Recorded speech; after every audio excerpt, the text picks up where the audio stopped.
विश्व पर्यावरण दिवस के उपलक्ष्य पर बोकारो के अग्रसेन भवन में एक दिवसीय संगोष्ठी का सफल आयोजन किया गया। यह कार्यक्रम युगांतर भारती दामोदर बचाओ आंदोलन, देवनद दामोदर क्षेत्र विकास ट्रस्ट और नेचर फाउंडेशन के संयुक्त तत्वाधान में आयोजित हुआ। संगोष्ठी में पर्यावरणविदों, प्रोफेसरों, छात्रों और भारी संख्या में पर्यावरण प्रेमियों ने हिस्सा लिया।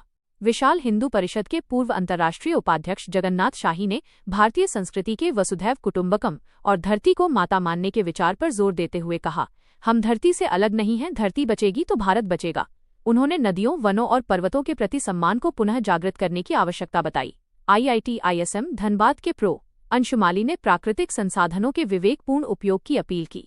उन्होंने एक बड़ा सुझाव देते हुए कहा कि पृथ्वी पर जीवन को बचाने के लिए कुल भूभाग का 10% हिस्सा जल के लिए आरक्षित किया जाना चाहिए, जो शेष 90% भाग के लिए वाटर बैंक का काम करेगा। उन्होंने गरगा, कोनार और दामोदर जैसी नदियों को बचाने के लिए उनकी सहायक छोटी प्राकृतिक जलधाराओं के संरक्षण पर बल दिया। युगांतर भारती रांची के अध्यक्ष अंशुल शरण ने बढ़ते प्रदूषण और कंक्रीट निर्माण के कारण झारखंड, बिहार और बंगाल के शहरों के थर्मल ट्रैप और ऊष्माद्वीप बनने पर चिंता जताई। उन्होंने बताया कि बीते 5 वर्षों में झारखंड में राष्ट्रीय राजमार्गों के विकास के लिए करीब 1.5 लाख पेड़ काटे गए हैं, जिससे राज्य देश में 20वें स्थान पर है। उन्होंने पर्यावरण संरक्षण को सबकी साझा जिम्मेदारी बताया। कार्यक्रम में विषय प्रवेश सुरेंद्र प्रसाद सिन्हा, स्वागत भाषण श्रवण कुमार सिंह, धन्यवाद ज्ञापन विक्रम महतो और मंच संचालन शंकर प्रसाद स्वर्णकार ने किया। कार्यक्रम का समापन राष्ट्रगान के साथ हुआ। इस अवसर पर सभी अतिथियों को एक एक पौधा भेंट किया गया और यह संकल्प दिलाया गया कि अगली बार आने पर वे उस पौधे के नामकरण और उसके संरक्षण की कहानी साझा करेंगे, ताकि समाज में पर्यावरण के प्रति वास्तविक जागरूकता पैदा हो सके। उद्देश्य से किया गया है आज का विश्व पर्यावरण दिवस, जो प्रकृति से प्रेरणा लेकर जलवायु परिवर्तन को कैसे प्रभाव को कम करना है और भविष्य के लिए कैसे हम अपने प्राकृतिक संसाधनों को बचा के रखना है, इस पे बहुत मुख्य रूप से इस पर फोकस किया गया है। और हम लोग जो आज इकट्ठा होकर इस बोकारो जिला में विश्व पर्यावरण दिवस पर जो चर्चा की है, इसमें जो मुख्य रूप से जो नीति है वो है कि हम अपने प्राकृतिक संसाधनों की जो भूमि है, उस भूमि को हम कैसे बचाएं।